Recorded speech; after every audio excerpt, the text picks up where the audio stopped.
I'd like to call the village board meeting for the village of Cary for Tuesday, March 1st, 2016 to order with roll call, please. Dudek, Here. Kozler, Here. Kraus, Here. McAlpine, Here. Chapman, Here. Cavelli. Here. Thank you. Would you join me in the Pledge of Allegiance?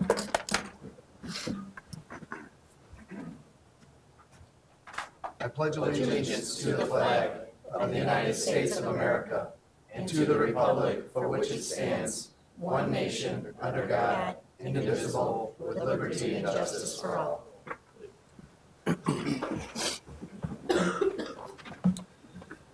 Thank you. We'll now move to the open forum where the public is invited to make an issue-oriented comment on any matter of public concern not otherwise on the agenda. You've signed in, but that's for when it comes to your item. Is there anybody else who would like to address the village board before we proceed? We'll go ahead and close open forum. Moving to the mayor's report, reminding people that we have a budget meeting on Saturday, March 12th, 2016 at 9 a.m. I think we'll be upstairs in the great room again.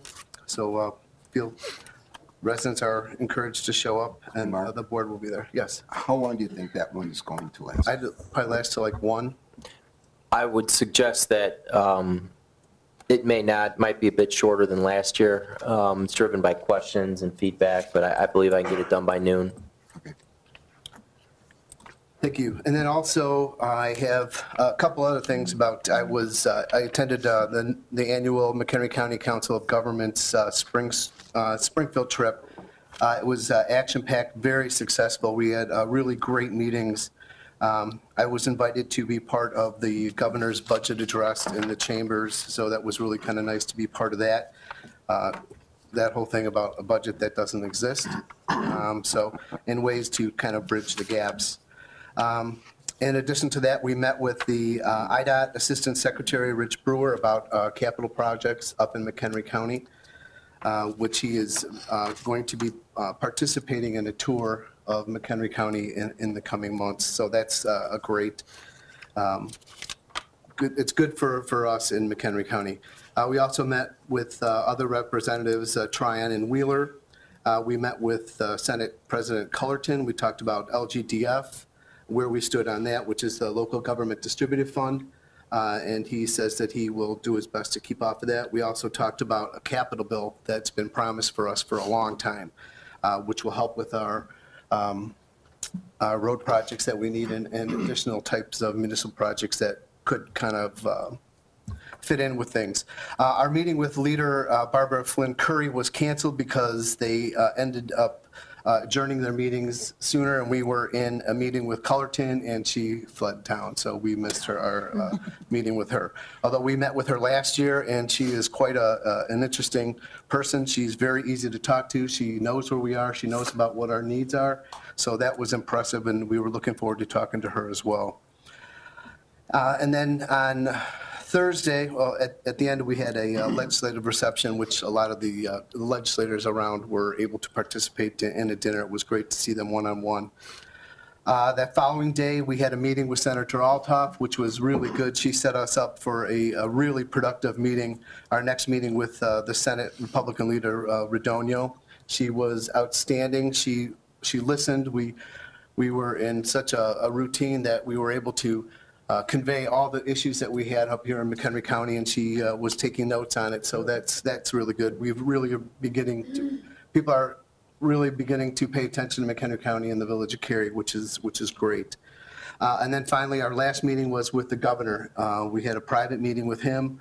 It was really a great meeting where we seemed to be all on the same page, looking for things. He's looking for help and trying to get some of his legislative agendas passed and getting a budget done. So we were giving him some of the things that were going on up here about the municipal partnering and how we're saving money, and how we work together. And we talked about the CCOM consolidation, and these are all things that are very near and dear to him. And he was really kind of excited about it, that we had these initiatives moving on in place. So that was a really great opportunity for us for McHenry County. So that was on the 17th and 18th. And then last week, I had McCog meetings, or my executive meeting. We talked about future agenda items moving forward. And the evening meeting that we had as a group, we had a presentation from McHenry County Tourism Group, which was really kind of fascinating. There's this, and they're asking us to participate more on a financial level, like about $500 or so. I'll bring that up. I brought the information. But to be part of this, they have this really great website and the mailers and their catalogs that highlight all the different things within McHenry County, and specifically listing all the various businesses that would be something that would be a focus point for people to come to McHenry County. She also made it known that she had sent people to several of our restaurants in town. Actually, they have brought 2 busloads of people downtown.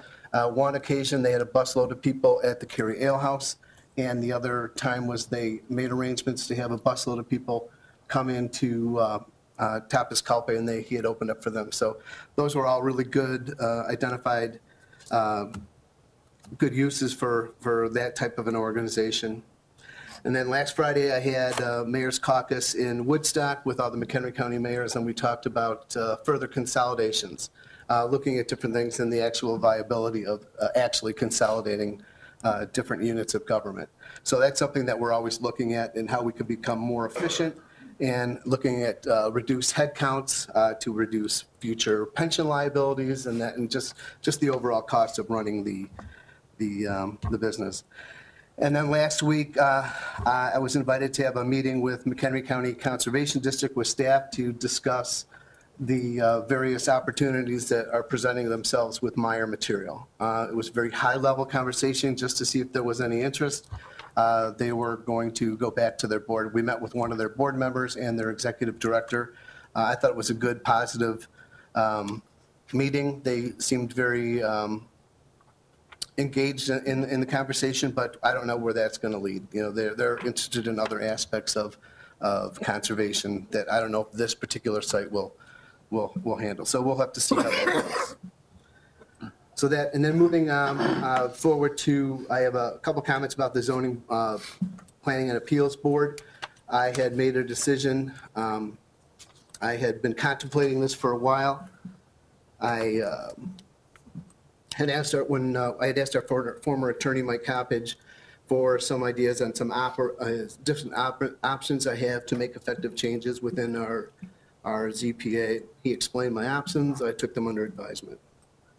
And since then, I've been spending quite a bit of time reviewing the YouTube tapes on the ZPA meetings and just listening to the content, what the course of the conversation is and how things are going. I was growing concerned about some of the comments made to the petitioners as well as the members of the board and the overall tone of the conversation. So over the past 2 months, starting in December, I had one-on-one meetings with trustees, either in person or on the phone, and I notified the trustees that I was making changes to the ZPA. During a village board meeting in January, I informed the board that we were opening up the application process for new members of the ZPA. I also notified the 3 ZPA members by personal conversations with expiring terms that I was accepting applications for positions, and they were able to apply if they chose, and the applications would be made available. On January 22nd, I met with ZPA Chair Joe Tournier to discuss my concerns in detail. We discussed these issues at length. We discussed some of the concern I had about regarding part of the board.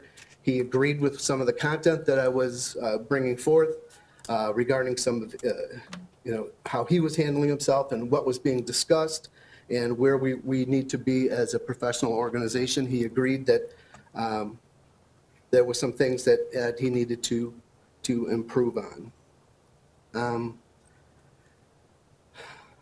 I explained to him about the direction I was taking, and that we were losing focus of the purpose of their board. It was becoming more of a political board. They were getting more involved with other issues in the village, that they were losing a sense of decorum, I told them, and that I was concerned and we needed to become more credible. I informed him about the application process. He informed me that he did not want to lose any members. He wanted the board to remain the same as it is. I said that that was doubtful, that I had some concerns with the approval process with some board members regarding prior votes for for different projects. We left the meeting on January 22nd, and I told him that I was paying attention. I continued to contemplate, and I decided to make a decision to change. I asked our current legal firm, Ansel Glink, for a firm legal option about the process, and once I received that, I moved forward. During my thought process was to invite Patrick Curry in to discuss the ZPA. At the meeting, he thought I was there to dismiss him, and I said no. And I'd asked him what his thoughts were regarding the ZPA. And we discussed his thoughts and where he thought improvements were needed, where we lacked, and kind of a vision is how he wanted to take what he thought where we needed to be with regards to the ZPA. And then excuse me, and then I had asked him, oh, did I miss something here? Wait. Yeah.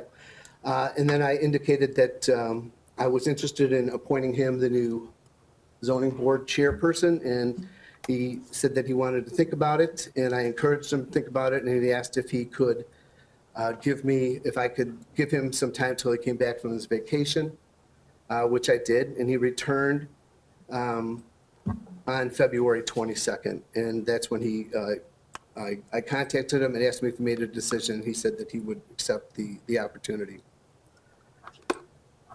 And then on February 26th, after the ZPA meeting, I had asked staff to let Joe know that I needed to talk to him up in my office. I had notified by phone all the trustees before I made that the conversation with Joe known. And I left messages for a few of them. I was able to have voice conversations with a couple. And I had asked the trustees to give me a call if they had any questions. When Joe arrived in my office, we talked about some of the issues that I was still having with the zoning board, and we discussed some pending changes. We discussed the adoption of Robert's Rule of Order. He became obstinate about that. He said that it can't be done, and I said that was the direction that we were taking. The board was looking at taking. And at that point, I told him I was going to be making a move with my chairman. And I said I was going to move him to a regular ZPA member, and I was going to promote Patrick Corey to that role. With that, he stood up and said he was done. And he walked into my office, and he said that I had already made up my mind, and he said that he was done, and I asked him to sit down so we can finish this conversation. With that, he said that he resigned, and I said, Joe, you need to sit down. We could talk about this. And he says, I'm resigning, and he left. I asked him to come back in and sit down, and he by the time I got down the hall, he had left already. So long and short of it all is I accepted his resignation on that evening. And I'm moving forward with some good changes that I think that will really help the village. I'm trying to be very forward-thinking. I'm trying to be objective when it comes to having people come before our zoning board that they feel that they're being treated fairly, they feel that they're being heard, and I want to make sure that will continue forward. I believe that having Patrick Corey as our new chairperson will be a great opportunity for us. He's been a member of the zoning board since 2005. He's got substantial experience. He's articulate in his thoughts. He is excited about the opportunity. He's also a very highly respected member of the zoning board.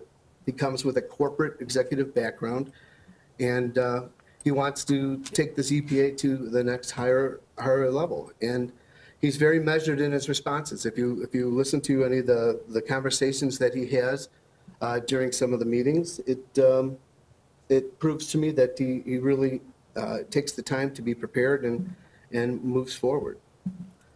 So that was my decision, and I understand that there's some concern about that, but other than that, there will be some other conversations that I will have at another part of this meeting that I can delve into with the the trustees during our executive session. But in a nutshell, that's what it was. There was a timeline. This was not a knee-jerk reaction. This was something that I thought long and hard about. At times that I'm faced with making some difficult decisions.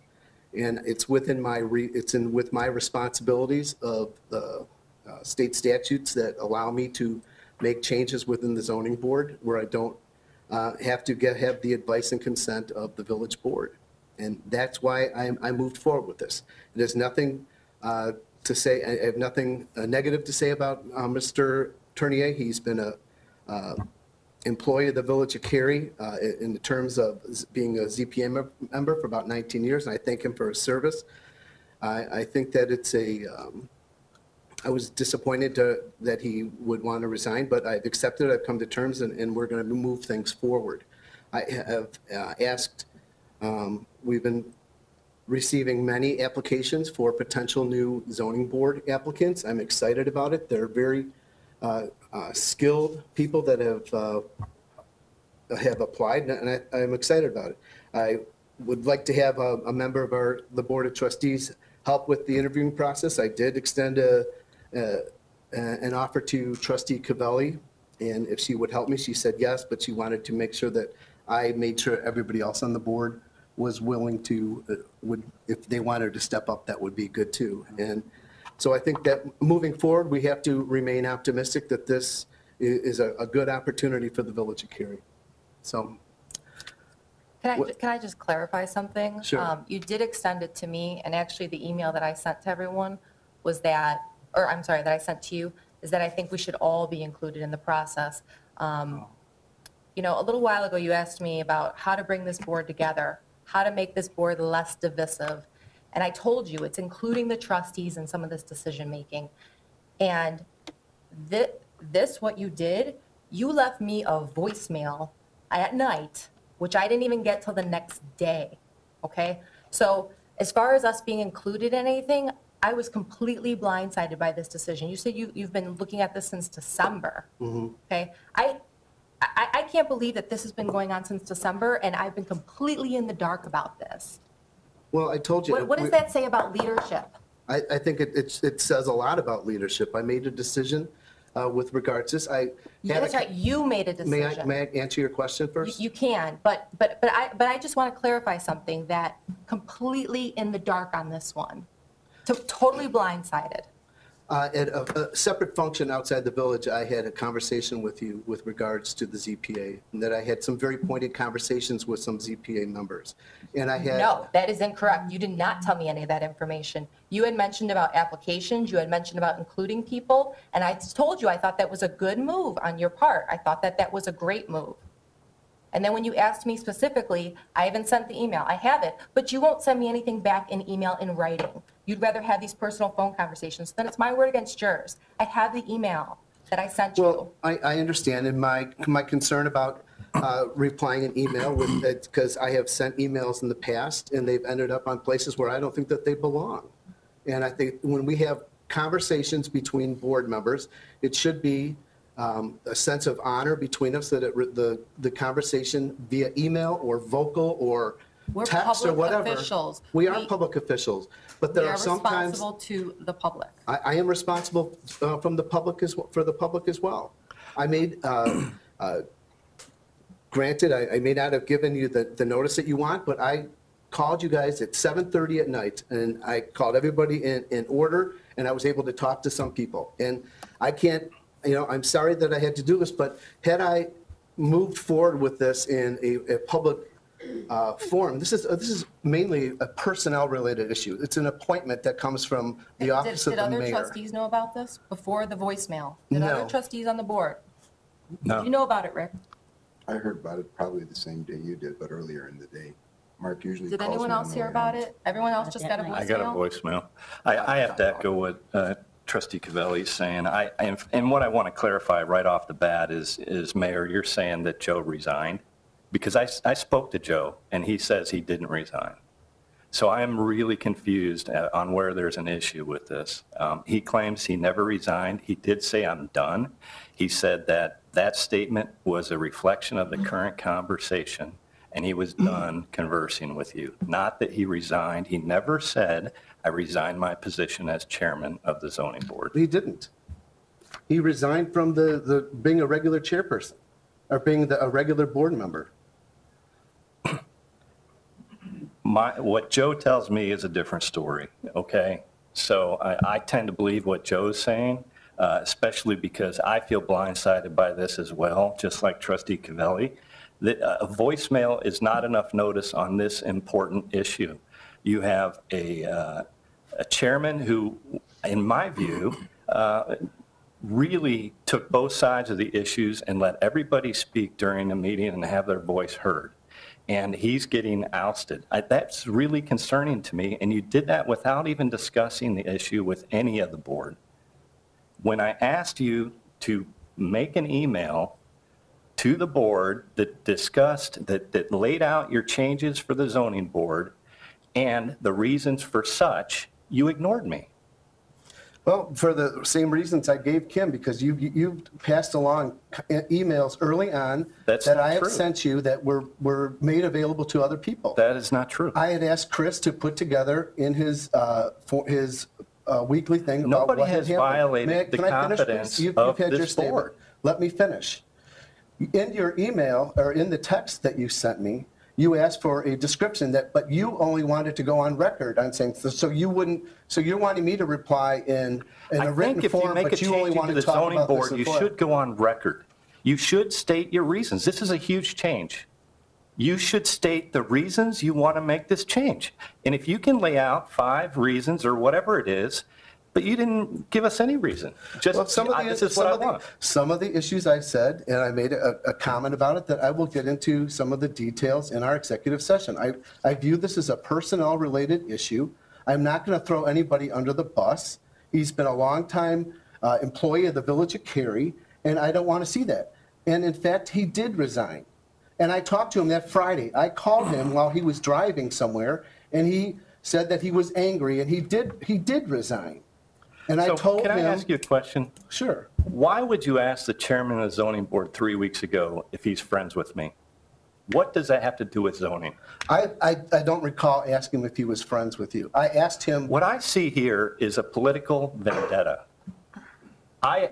Joe says he's a friend of mine, and you get rid of Joe. no, I strongly disagree with that sentiment. I don't want to get anybody else involved. I have been contemplating this decision for a long time. Long before you why guys don't we even know came about here. it? That's what Trustee Cavelli is asking. Well, because this is, it's a decision that I need to be really firm in and when I want to do this. So I come to, it's an appointment through me. Anything that I say, you will disagree with when it comes to my appointments. You've made that clear to me. You told me that you would No. not support any of my appointments. No, I don't. So it's- Show me that. Show me where I said that. Well, Jim, I don't want to get into the nitty gritty of that conversation, but I feel I have never made a decision on this board in a political nature, ever. I have made every decision with the information that has been given to me, the information that I have sought out, and the conversations that I've had. I witness things, I watch things, I pay attention to what's going on. I've been contemplating this decision for quite some time. I was And that's aggravated with some of the exactly comments. reason you should be explaining it to us and not giving me a voicemail. I and then understand. making the change. Perhaps I didn't give enough, and you know what? Perhaps I didn't give enough notice, and that's something I will take under And all I heard you advisement. say there was I. There's no we, there's no board here. It's I. Well, when it comes to a mayoral appointment, it's me making that appointment. I understand, but there's also a courtesy out there about communication. What are your thoughts about a ZPA board member that received the homeowners assistance program through Meyer, but then voted recently? What's being done about that? Is that an issue on the table right now? It was before my time. This just happened recently. A ZPA member who's on the board right now, who took the homeowners assistance program, just recently voted in the recent ZPA decision. That to me is a lot more flagrant of a violation than somebody who you don't think runs a board properly. Well, I'm not aware of that. Well, now you are. Well, again, moving forward, I think this is, Jim, I respect what you're saying, but let me assure you, I have never made a decision based on political or whatever. When we come out of an executive session, I think you'll have a much better understanding of the decisions that I made and why I made these decisions. This isn't a knee-jerk reaction. I understand it's a very important part of our organization, and it's a part of how we move developments through. And that's why I made the decision. We have some huge things that are coming up upon us, and I want to make sure that we have clear vision, people with a new vision on things that won't be sidelined for anything. I don't have any personal relationships with any of the ZPA members. I've never sat down and talked to them. I've never had a conversation with them regarding any issues that's come before them. I like the zoning board to be completely autonomous. They need to be an independent advisor. They shouldn't be interfering with the political things that go on the village board. And I think that that's important, that we have a credible ZPA that can move things forward in a clean manner. And that's one of the reasons why I did this. Did you ask Patrick to be chairman before you notified Joe that he was going to be let go? Yes, I did. You can't do that. I'm sorry. Do. As a leader of this town, you cannot tell somebody you want them to be chairman before you even give notice to the current chairman that you want him removed. Why can't you Well, do that? in corporate America, you have to make sure that you have your ducks in a row. You have to make sure that you can have a plan in place that you can continue to move forward. There are some serious issues that we have before us, and I There are wanted very to make serious sure. issues coming up, and that's what concerns me. I feel bad for Joe. I appreciate his service, and I am really sad at the way this has been handled. Been mishandled all the way. I just want one thing for clarification so that I make sure I understand, because I got a call that evening also. So there was not some, and that's fine. But I just want to make it clear that what you asked him was to step down and still be a voting board member. You didn't ask him to resign. Right. Okay, I just want to make that clear because that can be misconstrued also. And someone's thinking that you're asking someone that you don't appreciate their service and you want them to quit. That's not what you said to me, and that's not what I've heard happen. No, and that's not what I said to That Joe. was I his told him I was choice. moving him to be a regular zoning board member, and I was moving somebody else into his spot as chairperson. Okay.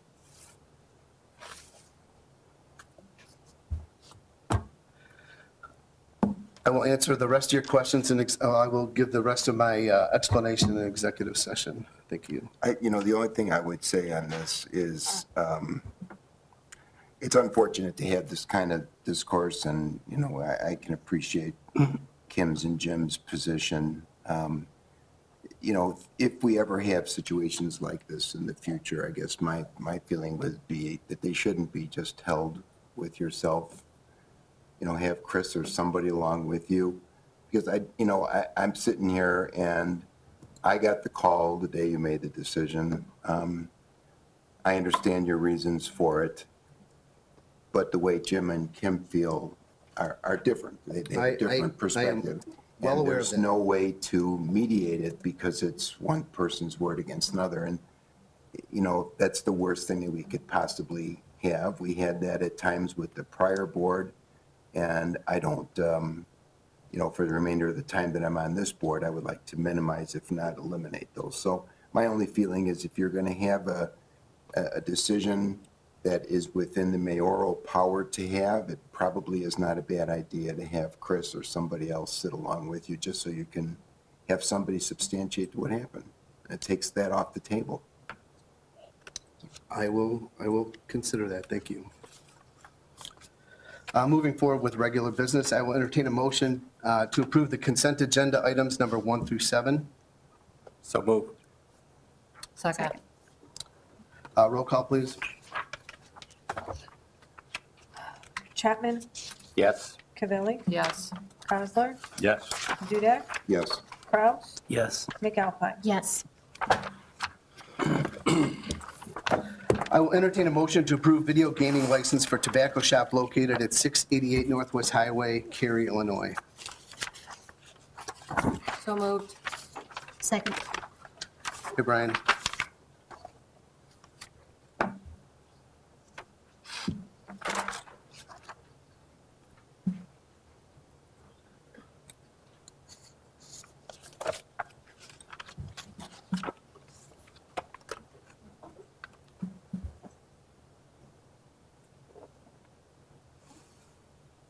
Thank you, Mayor. Apologies for technical difficulties.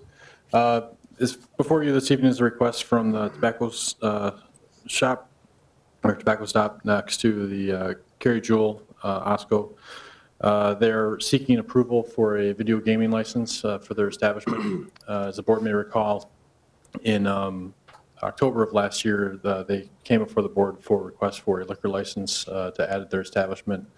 That was approved for a Class C license, and since the petitioner's coming forward with a proposal to add 5 video gaming terminals and a lounge area in the rear of the store for that operation. Business has been in operation at this location since 2004. They have obtained the necessary approvals through the state for the gaming license before the board this evening to seek village approval for a local license as well.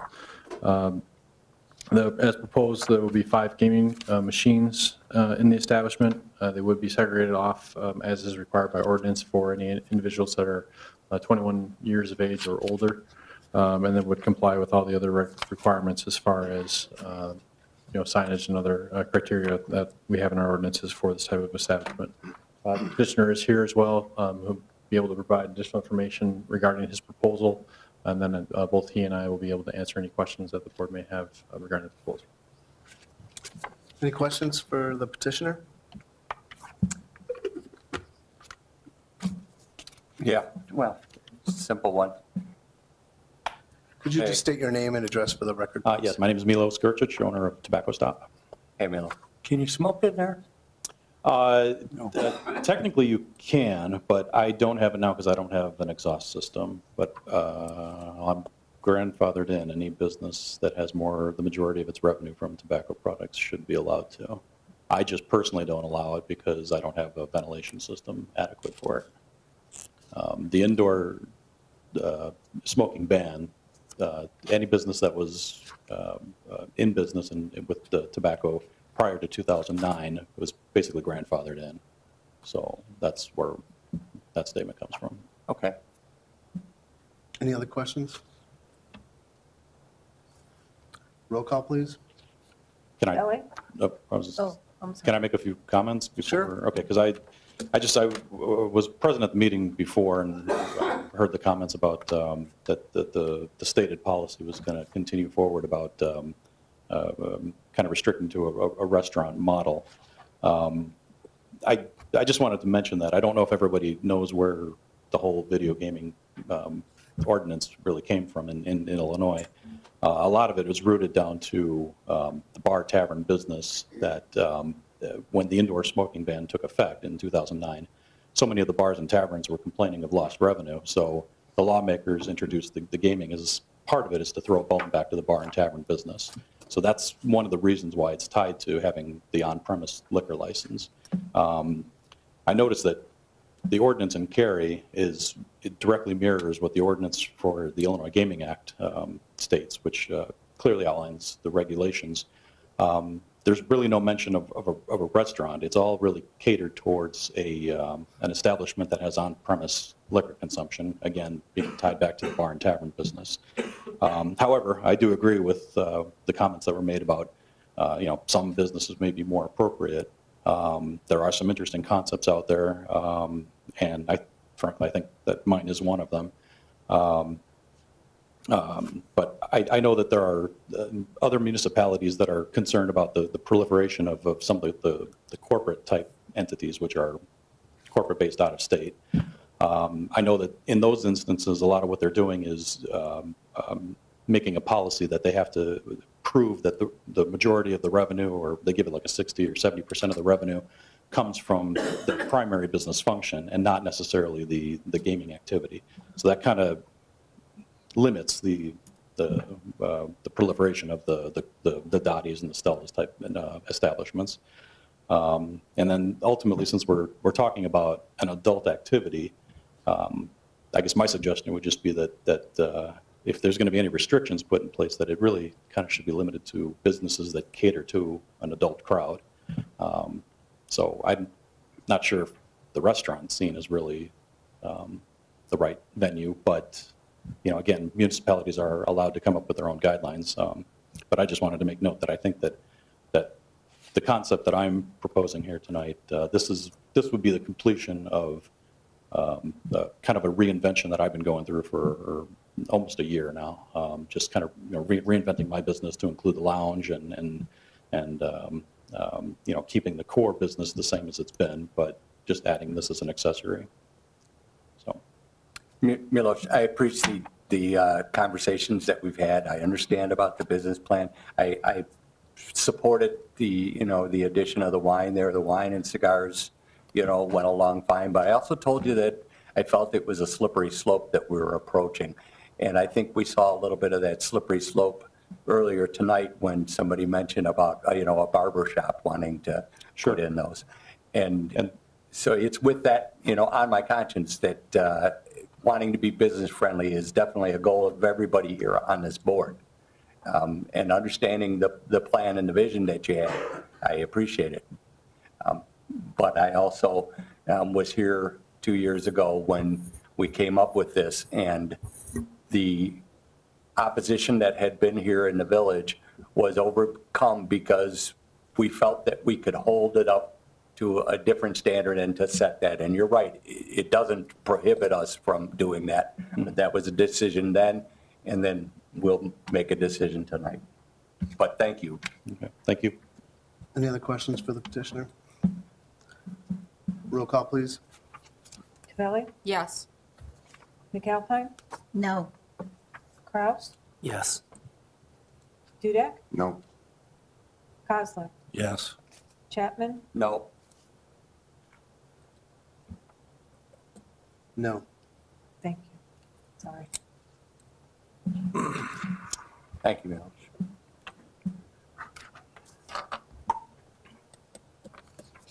Item number 2, I've been asked to postpone regarding an amendment to an annexation agreement for Cambria subdivision, so we'll bring that back at another time. And I'll explain that that's due to some correspondence that came in today.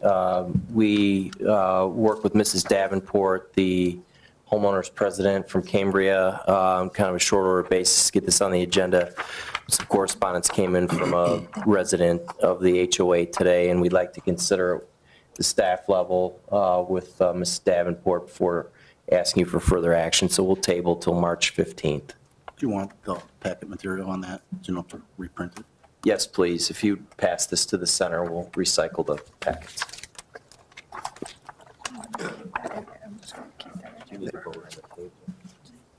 No, I don't think do I? Postpone? You don't have to, but it's on the agenda, so you should, unless anyone objects, you don't have to, but you certainly can. Can I do a voice vote for it? Sure. All in favor of postponing the item number 2? Aye. Aye. Aye. Okay. Moving to a discussion regarding the Comcast agreement. Were we going to switch to 4? Yes, I would request, is there a petitioner here okay. present for item 4, just so there's not someone waiting? Okay, that's fine. Just switch the items.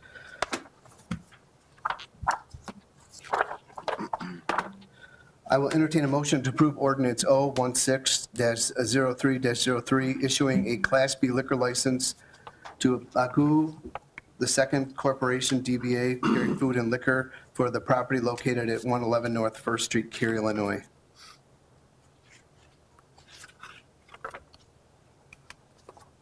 Moved. Second. Thank you. Sorry. Brian? Sure. Thank you, Mayor and Board. The request before you this evening is for a additional Class B liquor license to be issued for the proposed use that's going into the former White Hen 7-Eleven facility on First Street. It would be Cary Food and Liquor. As a proposed business will be operating a convenience store and liquor store from that location. The Class B license within the village allows for the purchase of alcoholic beverages for consumption off the premises, not on the premises. Other locations in town that have a similar license would be 7-Eleven, Aldi, Jewel Osco, Walgreens, et cetera. Staff is recommending support of the proposed request, and the petitioner is here this evening can provide additional information on both the license request and his proposed operations. Could the petitioner come up here, please?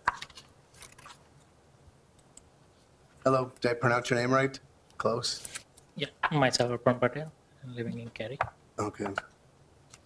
Tell us a little bit about what you're going to be putting in the store. It's going to be a regular convenience store, food, Yeah, it's alcohol? kind of this retail convenience store with hard liquors and all those things. It's kind of same as 7-Eleven, but it's running by our own business. Will you be selling tobacco products too? Yeah, Okay. Any other questions? It's a corporate entity, It's private, isn't it? it's private. private. Was the prior operation selling alcohol? I believe so. Why not? Yeah, Pardon me? yeah, 7-Eleven. Yeah, it was 7-Eleven. Yeah, they did. And this is the location by Marathon, right? Yeah. Correct. Marathon sells alcohol, don't they? Or not? They will be. They do. Yes. So we don't have a problem with having two places that sell alcohol 50 feet away from one another? It's more like 100 feet, but no. Okay. Roll call, please. McAlpine, Yes. Kraus, Yes. Chapman, Yes. Dudek, Yes. Kozler, Yes. Cavelli. Yes.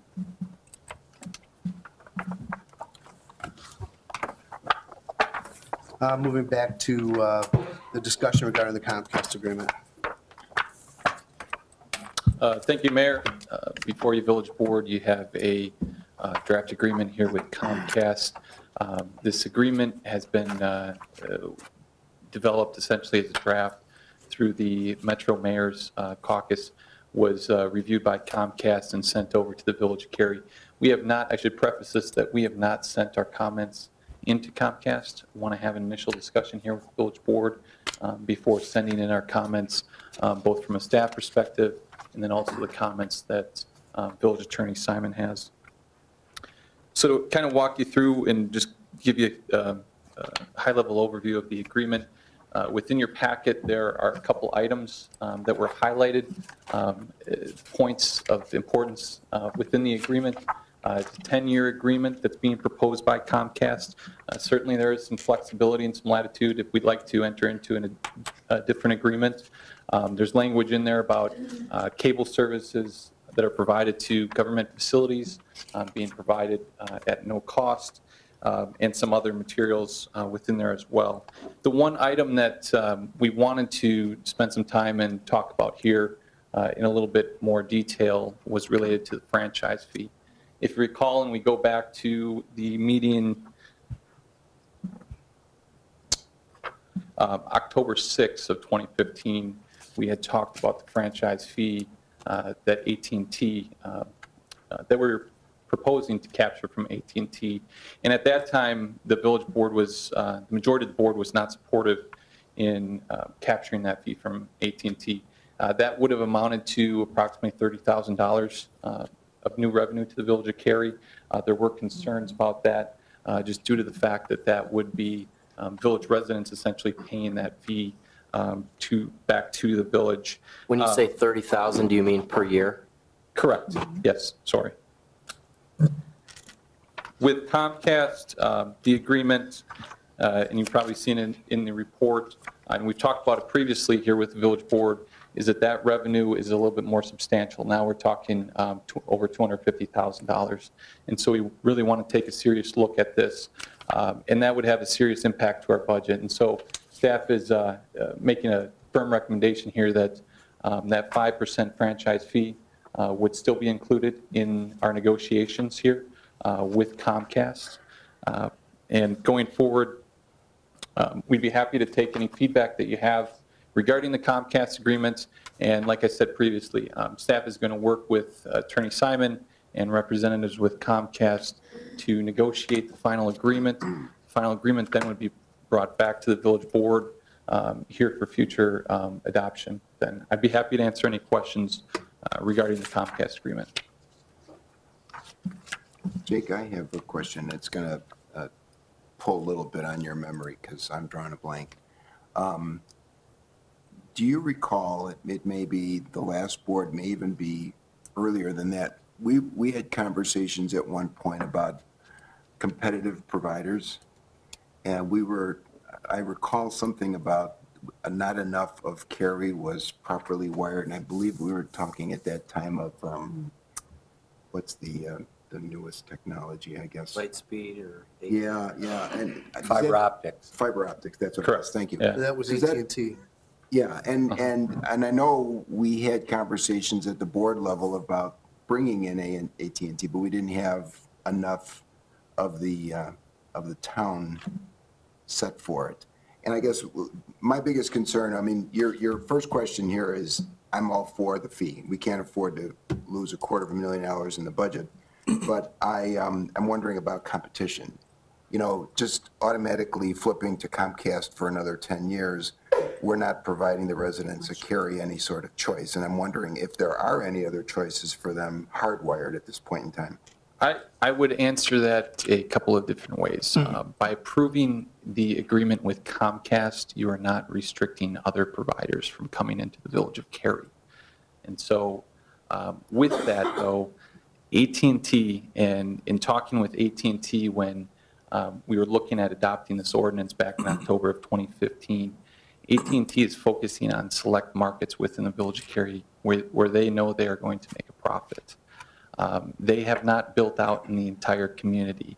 Right now, last I talked to AT&T, they had no plans as of currently any expansion as far as their services go in 2016. That conversation probably took place with AT&T November-ish of 2015. So finally, I guess there's other providers out there. You probably heard of Wide Open West or WOW.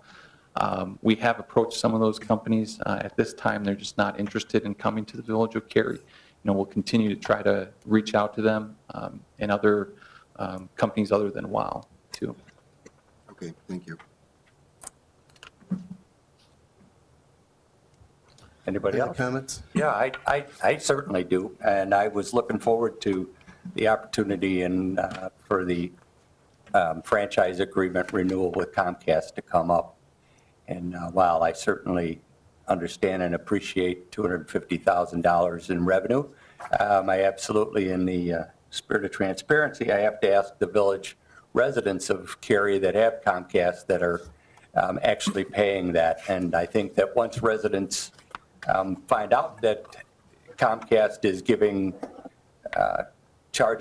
the village a franchise fee and then passing that fee along to the residents, that's another, I don't know the word for it, but it's a tax on our residents without it being called a tax. I know President Clinton was famous for those kind of fees and things. But I absolutely will be going out and looking and asking actively our residents. $250,000, we absolutely can certainly use that. We would put it to good use in the village.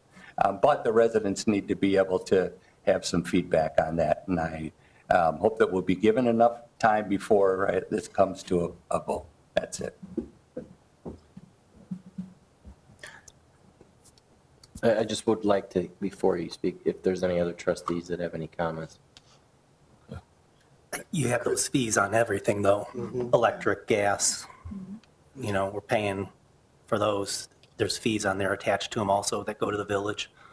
So I'm going to agree with Jeff on that. I understand, Dave, from a sense of transparency. And of course, you know, we're looking to be good stewards for our residents also. But they're paying it now. It's not a new fee. It's not something new.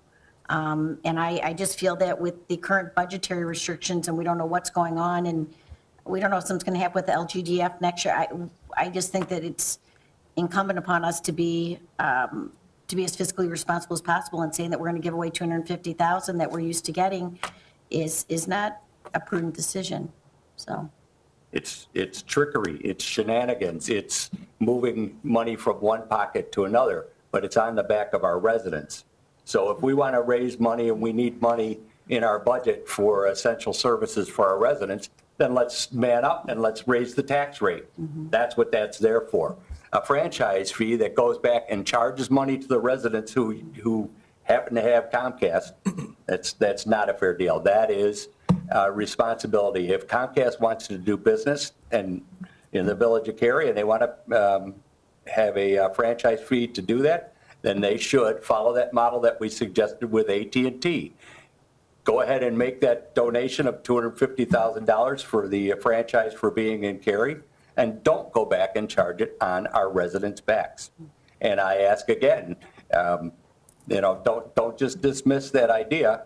It's maybe something worthwhile talking to Comcast, and I certainly want that part of the public record that we're asking them for that. I just want to be clear, a couple things, because we're talking about bargaining with Comcast. So we're telling you that there's a term here and we're bargaining an agreement. And so we want to make sure that a majority of the board tells us what to bargain. And I'm hearing a majority of the board, I believe, tonight. And I'm not dismissing what you're saying. I'm just explaining that it's like any other contract. We need to be clear on direction. But I also want to be clear on raising the taxes. I don't know what taxes those are. It can't be property taxes to make up the difference. I hope you understand that. The PTEL law didn't allow that. Yeah. So, I mean, other taxes are limited in terms of replacement for that. But, I just want to make sure. And as far as your comment about the majority of the board and the discussions, that's why I asked to make sure that we have enough time to go out and talk to our residents so that the board members can have the benefit of the feedback from the residents rather than just from staff. Well, this is a discussion tonight. It's simply on your agenda here because we had a full committee tonight. This normally would have been on committee. There's no action that we're asking of you tonight, but we're just putting it on the radar that it's a discussion, we're not voting. Oh, I thought we were going to approve the video customer protection law. Different matter. Okay. This is for the Comcast agreement's discussion. Yeah. Okay. So we can take that under advisement. You're more than welcome to talk to citizens about this. Great. In the meantime. Yeah.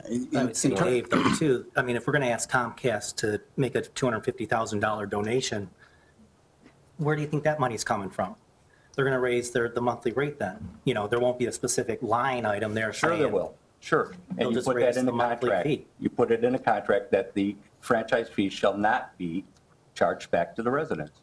Right, but then they're, I think what Are they Jeff is printing saying, money that in they're the going to. back? It's I think coming Jeff from is saying that somewhere. at some point, then they'll just increase their monthly service fee, period. I think he's just trying to say it's going to somewhere. Instead of paying $10 for HBO, you'll pay 12. Right. And people wouldn't figure that out, I don't imagine, huh? Well, in terms of They don't have transparency, to take it. in terms of transparency, I absolutely promise you the bill itemizes the amount that's going to the village and identifies the village as the franchise authority. So people who read their Comcast bill know that they're paying the village a franchise fee. They didn't know it when we had the discussions in October. It's And I know you weren't here, Adam. I know it's on there, Adam. absolutely itemized I on the know bill. it is. And so is the water report with the levels of things. But, people, see it and it comes in the mail and they don't read it. I think to answer your question, I think that it varies. I take a few calls from residents that have questions about their Comcast bill.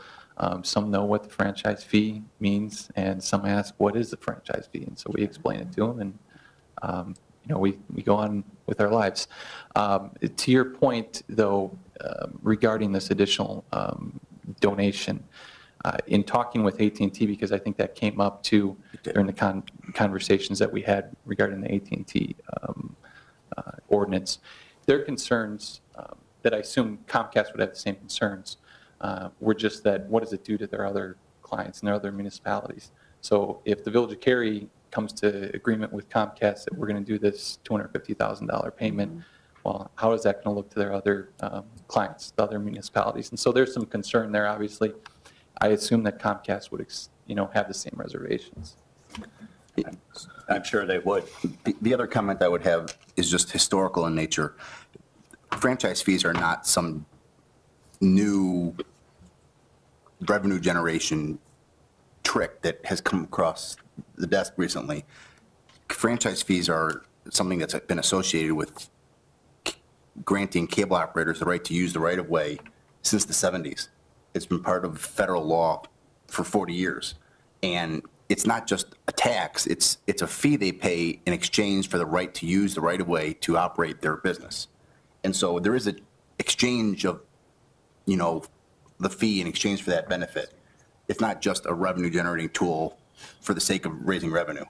It's a longstanding regulatory device that's been in place for 40 years. Adam, I'm hip. All I'm saying is, one of the things that I want to do is make sure that the residents of this town have the choice. And it'll be up to them whether or not they want to pay a franchise fee and whether or not they want that money in their village budget. And if they do, that's great. And if they don't, then that's great too. And if Comcast doesn't want to discuss a model, then that's up to Comcast. I would hope that they would. And I would hope, as a further thing, is that other towns would find out about that and make the same model and choices for their residents. Because I think that it's been hidden. It's been buried. It's been, as Adam said, for 40 years. It's part of the agreement. You know what? If it costs them, $20 to get on the access to the roadway, then have them pay $20. Don't put a franchise fee that is negotiated over a period of time by village boards, which has one thing in purpose, and that is to negotiate the most amount of money to go to the general revenue fund. That's just my opinion.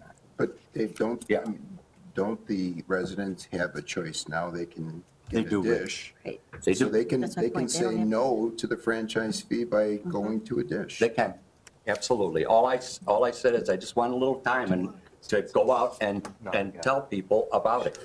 Because a lot of people get a bill and they don't know that that's something, they see a franchise fee and they know, that it's something that's paid, but they don't know that it's on their backs and that the money goes to the village. And they don't know what the village does with that money from the franchise fee. And that's all I said is I just want to make sure that they know. Thank you.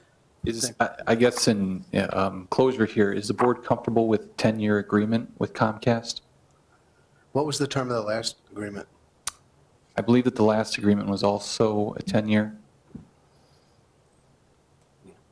I guess the only thing I would comment on that, Jake, with all the way technology is changing, 10 years from now, things are going to look a lot different than they do now.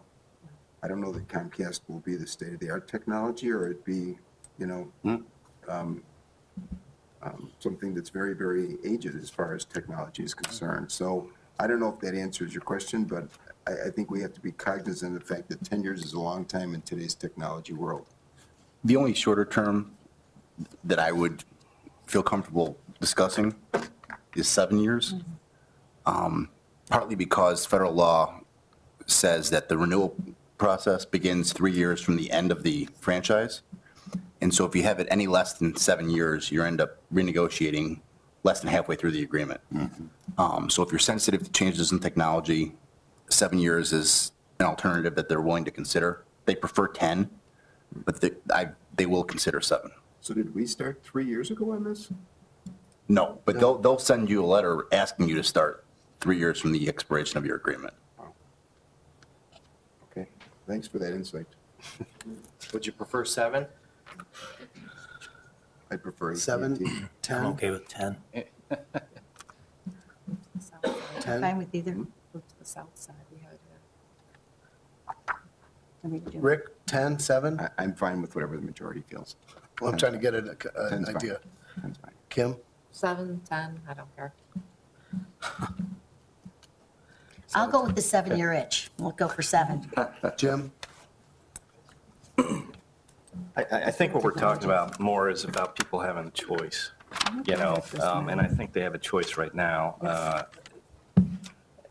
I know Trustee Chapman is all about the people having the ability to choose between providers, and I think they do.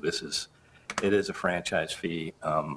I voted down the AT&T fee based on the principle that they're sort of small potatoes, and I wanted the choice for residents, and I didn't want them to get discouraged by an additional fee, and hopefully they would expand their service. I was directed that way by people discussing the issue with me, but I'm okay with 7 or 10, depending on what the others decide. Thank you. That's all. All right, thank you, Jake. Thank you. So what is it? I think we're gonna go with 7. Okay. Thanks, Jake. Administrator's report, Chris? Thank you, Mayor. I have a couple items. Committee of the Whole, we had a brief discussion through question and answer about the PedCorp project proceeding to permit as well as to construction as soon as this week. And I pulled up an email that was a summary of some of the non-Village of Cary impact fees paid in. As was cited at the Committee of the Whole, approximately $825,000 of permit fees and impact fees was wired to the Village of Cary today. Of that $825,000, there's a piece of it that's $338,000 that's split up essentially 5 ways. The Library District receives $24,300.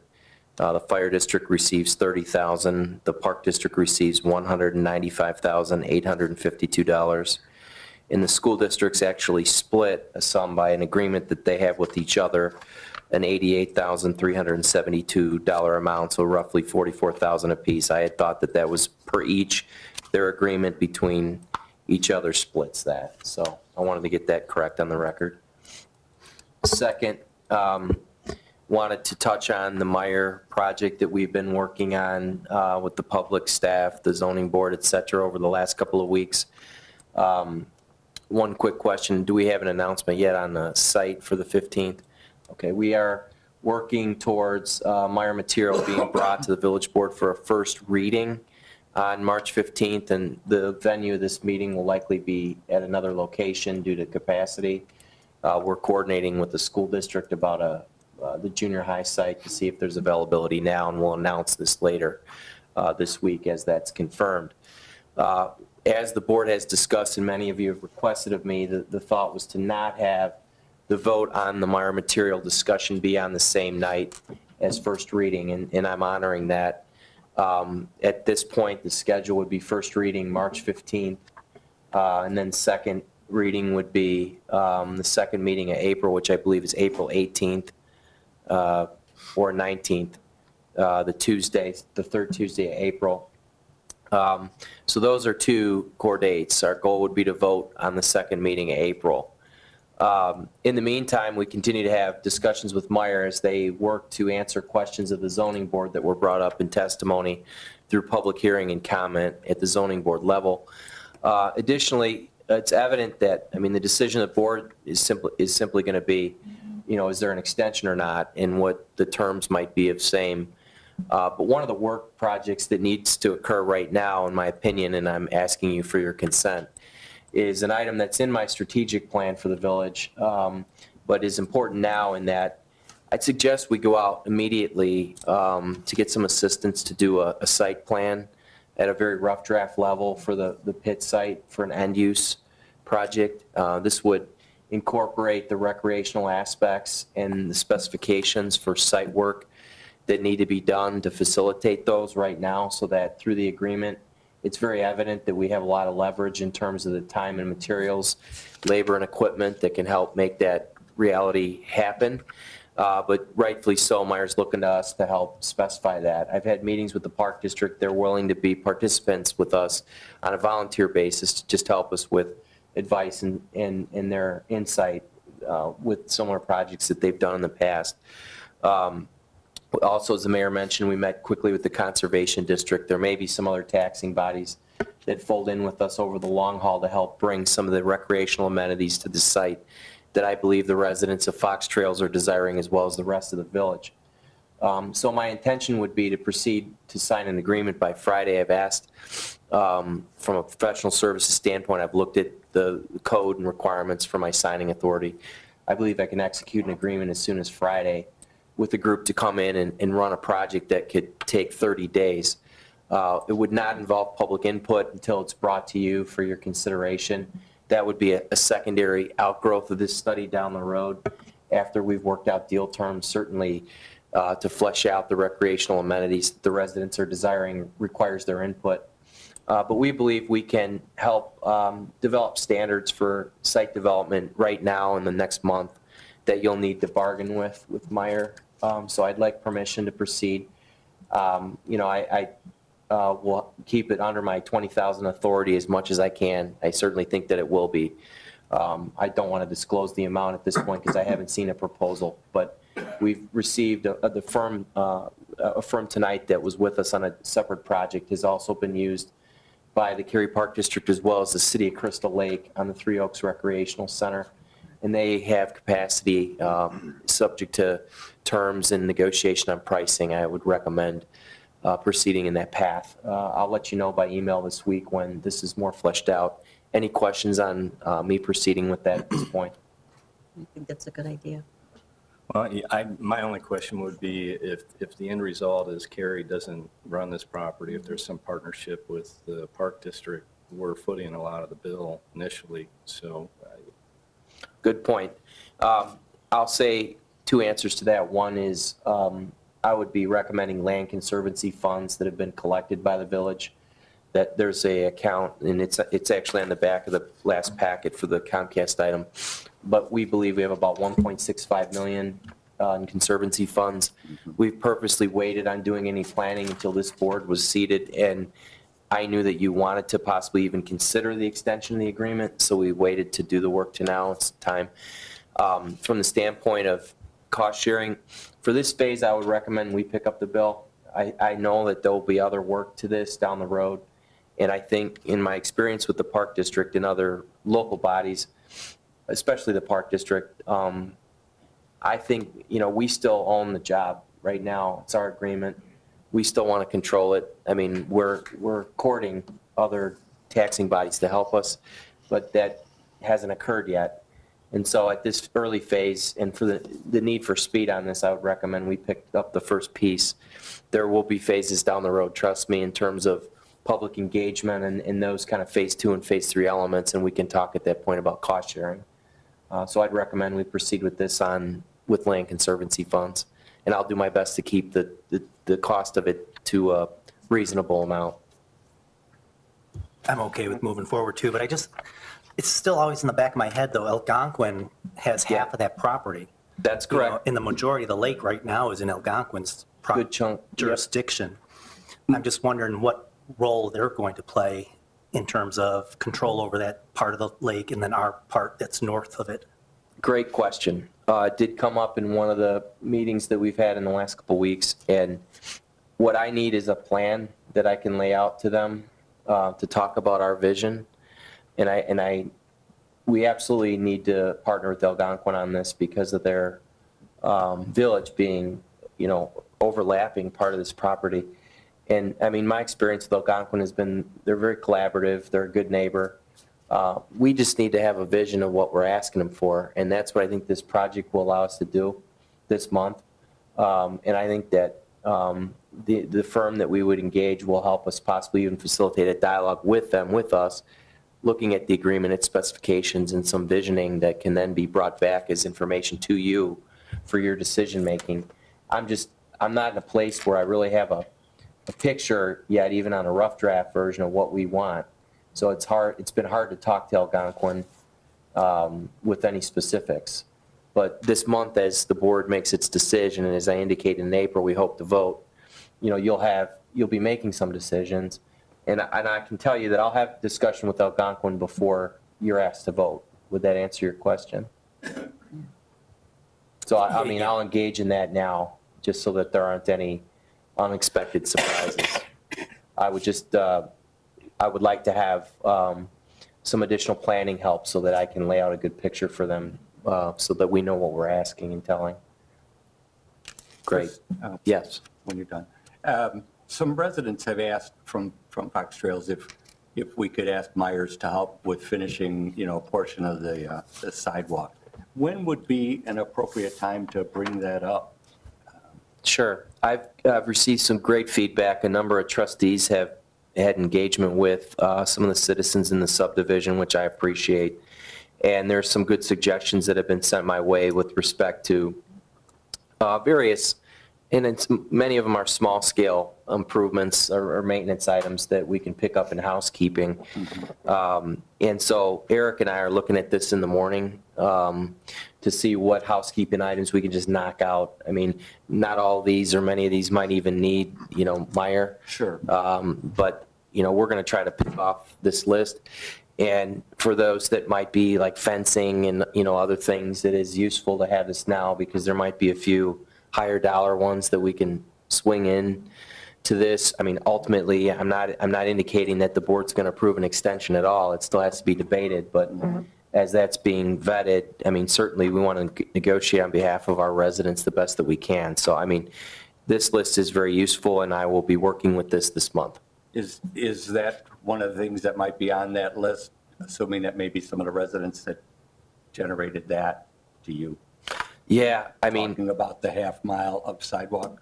I'll sit with you on the side about the specific sidewalk. There's about 4 or 5 different Okay, sidewalk that's pieces. fine. I just wanted to make sure that there's, It might be a gonna great idea for time. all of us to have a list of what came out of some of those meetings that were done. I sent it. I Yeah. can send it to all of you. Yeah, I received it last night, and I read it today, and I mean, on first glance, it looks like great stuff, and I'm glad I can just send it out, no problem at all. I just wanted to advise you that good discussions are occurring, and obviously March 15th is going to be a first discussion as a body, so you will not be asked to vote that night, and it's going to be a good opportunity to take a lot of public feedback directly, and, we'll move forward from there. All right. Could I just add one thing about March 15th? In my opinion, being at the zoning board meetings that were conducted at the middle school versus the Holiday Inn, the Holiday Inn provides a much better facility in acoustics. I know that it's probably more affordable to use the middle school, but what I saw occurring at the Holiday Inn allowed people to hear much better what was happening. Okay. And that's a concern for me, and I think that people would appreciate it if we moved it to Holiday Inn. Those dates are not available at the Holiday Inn, and it's not cost, and it was looked at right away. So we can talk about this on the side. I understand the comment. So we'll do our best with it and, make sure that we engage with the public the best that we can. But March 15th is also the primary night. I mean, maybe It we want is. to look at holding the meeting on a different night. Yeah. We certainly can. I mean, I indicated that I'm doing this study on the sidelines for the planning, and what I just wanted, and I'm glad to have a dialogue with Meyer. I mean, they're flexible. They understood. They came to us. They tried to get the Holiday Inn. It's not available. It came up. So, I mean, if you'd like a couple extra weeks, I would just indicate that the plan right now on March 12th is to get a budget, through you to the April 5th board meeting. So April 5th is going to be a pretty busy night with other business. I'll work on schedule and engage with you and try to extend that out. I appreciate that comment. One item off the top of my head is, I don't know how the village attorney feels about having a special meeting on a night that wouldn't be a normally called board night. I mean, this would be not the voting night. I mean, this would be, we're taking input, and we could take a couple hours input, if you wanted. So it wouldn't necessarily mean that it had to be on a board meeting night. You can have a special meeting any day besides a holiday. Might With that 48 be hours acceptable, notice. and then it'll be isolated to that item instead of having other business, and then you're at another venue trying to conduct other routine, okay. Thank you very much for that feedback. Last item I have is a quick update on the Lake Julian property sign. We had, earlier in February, we had a complaint about a political sign that was larger than our ordinance requirement locally. We considered and provided notice regarding the local ordinance to the property owner. There was a period of discussion. Their representative spoke with the village about the federal law as it would relate to the local ordinance. We took it under advisement and studied it to make sure that we fully understood why the local ordinance caused concern from an enforceability standpoint. The village staff ultimately decided not to cite the property owner for the use of the sign for the use that had generated the complaint. As had been indicated to the board through discussion from me, board's aware I'm holding, and we hope to bring to your one of your April meetings based on your agenda size and volume, if not March 15th, recommendation on the Unified Development Ordinance. That project involves rewriting the sign code. That does not imply that, and I'll say there's not a silver bullet in that project that would resolve this issue. There's a court case that involved the United States Supreme Court that was settled in June of 2015 out of the state of Arizona that has impacted the ability of municipalities to enforce their local sign ordinances the same way as usual. At a high level, it relates to content of signs being treated differently for different classifications of signs. And so it has caused a number of suburbs to need to review their requirements, and that was the case that was cited in this situation. So the village attorney is here, and he can explain any specific detail about future enforcement or future sign requests, but that's where it stands at this point, and I have no other further action on the item at an administration level. So, Adam, did you have anything to add? Yeah. To make a long story short, the village regulates temporary signs differently based on the content of the sign. And so by reasoning expressed in the Supreme Court decision last summer, that is a content-based regulation which violates the First Amendment unless there is a compelling governmental interest, for which they've said there is not one that exists. There are ways to, based on the content issue, that created a problem in terms of regulating the size of the sign for political purposes. Staff also investigated whether the sign met the sign regulations related to construction of the sign and the materials used to put the message on the sign, and it met all of the current regulations governing how to construct a sign. So that's the status of the enforcement right now. There are additional tools that can be looked at in the course of revising the sign code to strengthen the manner in which the village regulates the construction and maintenance of permanent signs, and what has to be done to change the nature of a permanent sign.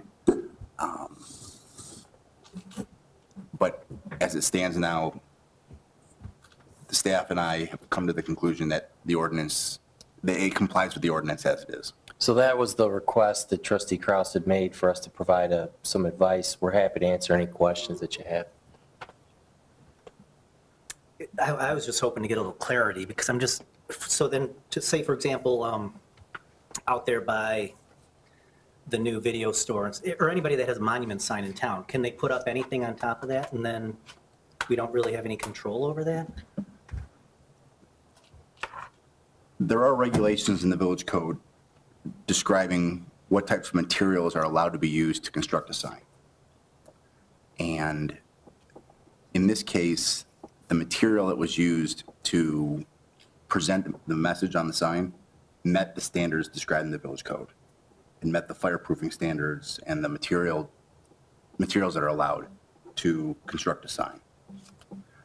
So I don't want to go so far as to say that people can do anything, because that's not the case. There are standards in place. This sign, after inspecting the materials used, met the regulations that are in place right now. And I'm not trying to go after you, I'm just thinking about the village in general then, so it just seems like what Jim had said in your email, and that, like a slippery slope that we're looking at here, that down the line, I think, and Chris, you said in the paper article that you didn't anticipate any issues coming up. Well, that's wishful, hopeful thinking. I'm we'll have to take a look at the sign ordinance. Well, are we allowed to make a comment regarding the content percent? It can only reflect the business that's on the property? I mean, there are certainly, yes, I believe there are, the law allows you to distinguish between on-premises advertising versus off-premises advertising in terms of commercial speech. Most sign regulations contain a provision that's generally known as a savings clause that says anywhere that commercial content is allowed, non-commercial content is also allowed. In this case, for lack of a better description, they've turned a permanent sign into a temporary sign. There are regulations you can put into place to prevent someone from turning a permanent sign into a temporary sign. And I want to say again, I'll say the same thing I said in the newspaper. This is very unusual to see a sign wrapped like this. And I don't see other people doing this necessarily, and I don't know how that by talking about it extensively in public helps to discourage that.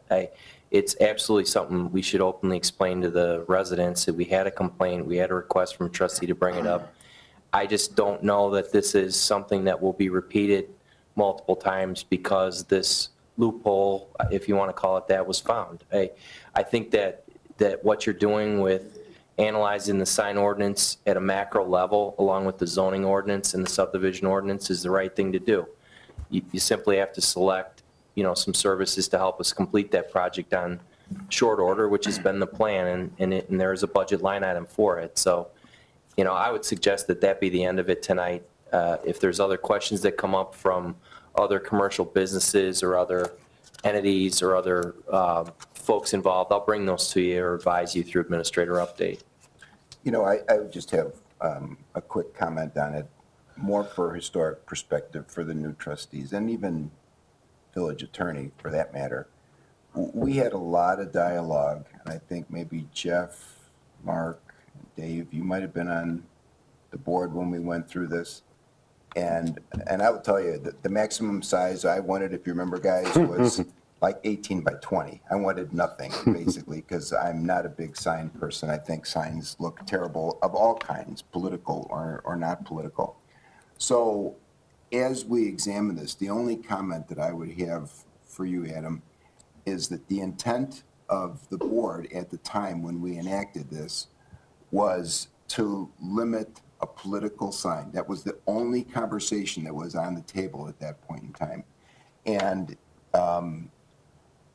irregardless of the issue that we have with this one particular sign, wherever we end up down the road, we should end up at that same sort of place again. So if it's beyond private signs like this, where a permanent sign like this, rather, where something temporary is wrapped, or if it's corrugated cardboard or whatever the case is, I think the previous board was just looking to minimize the size for election signs. And we have to get back to that place because right now we're not there, and it's frustrating, frankly, for me.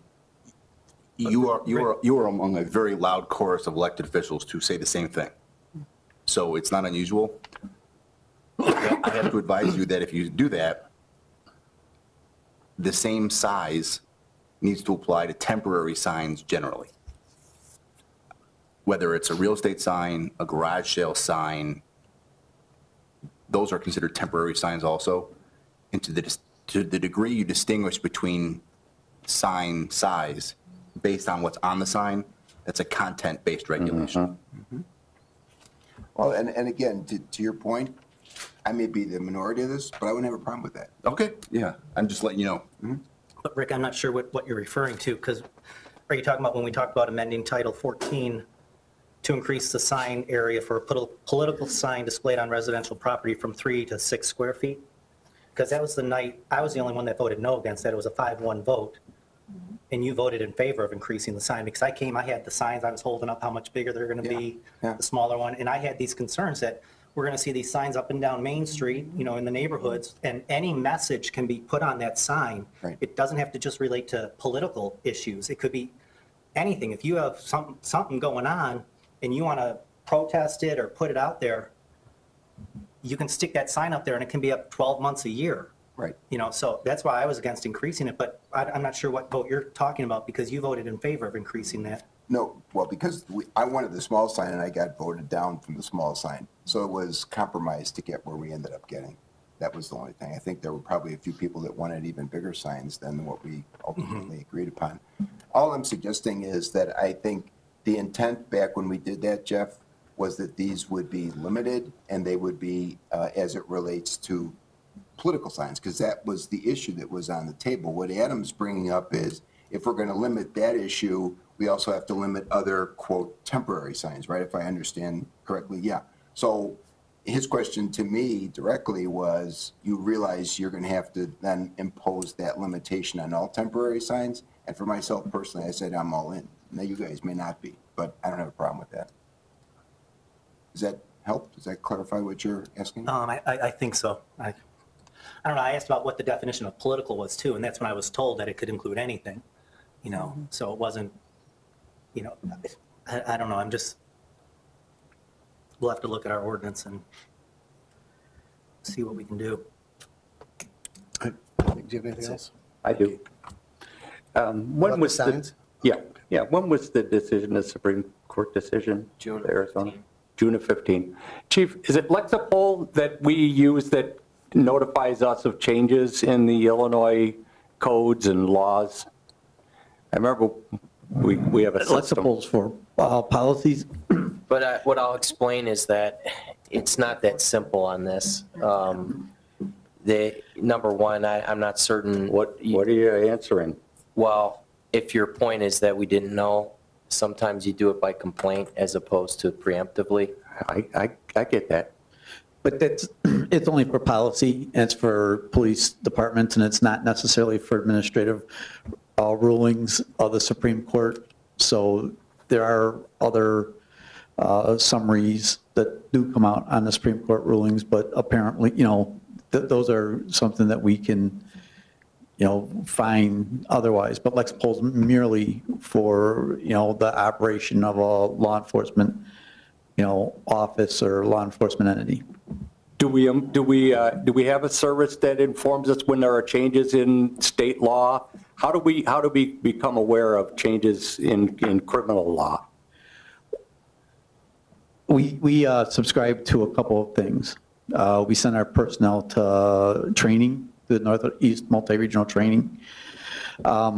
We also subscribe to CourtSmart, which is administered by an individual who is a very, very good constitutional mind named Dale Anderson, who we're lucky to have within about a half mile of our jurisdiction. So we stay on top of it, but it also takes some effort on top of us and also the Illinois Chiefs of Police Association in regards to all these different things, and they're all intertwined. Okay. Constitutional decisions affect state, you know, state decisions. There's district, U.S. District court decisions that affect us as it relates to use of force, and then there's legislative decisions. And to say that, you know, if you're, and I can't put words in your mouth, but if you're saying that we missed something, I don't think that's the case at all here. I think it's a matter of we're catching up, and it's not unusual for things to occur and not have the change occur and not adhere to some change in practice, you know, for, you know, half year, 18 months. Okay. You know, Tennessee versus Garner was a 84 decision that really didn't get codified, and I think Illinois until 86. Don't quote me on that. But when I started, I could shoot fleeing felons, and I can't do it anymore. So I'm just saying that those things occur. Yeah. Thank you, Chief. And that was a question that came up, is how come, you know, the day after it happened, you guys didn't change your sign law? Well, there you go. It's not that easy, and things, you know, especially with process, take time. Okay. And then this question I'll direct to Chris about signs. Thank you, Chief. Is, do we contract a service for John Fitch's department that, or whoever, you know, deals with signs and permits and things that would have come up to where, you know, we would have been notified that way that there was a change? Where are you going with this? Is there something that would do, provide better notice less than 2 years, down the road? 2 years, what's 2 The years? chief said, at 84, the law changed, and in 86 is when the rest of the, In this state particular provided. case, I mean, this is I think to what you're getting at, Trustee Chapman, is it was a Supreme Court case that kind of affected sign ordinances across the entire country. Numerous municipalities have sign ordinances that are drafted in the way that ours are. It was a decision that came out of the court that unilaterally changed how municipalities look at their regulation of signs. So for myself, I'm a member of the American Planning Association. They did disseminate out that this decision happened, and previous to the Supreme Court actually making a decision that it was on their docket for review. The issue from the planning profession is that, and also municipalities across the country, they're trying to determine exactly what the decision means as far as how it can be regulated, and then working through the planning field to determine the best practices as far as how to modify ordinances to go forward. So there's a time period as far as when the decision came out or was made, and then was waiting for the court written decision as far as why, how the decision was made, and then looking at municipalities and cities looking at their ordinances and then going back and reflecting and then having the best practice or best model that would come out that other municipalities can adopt.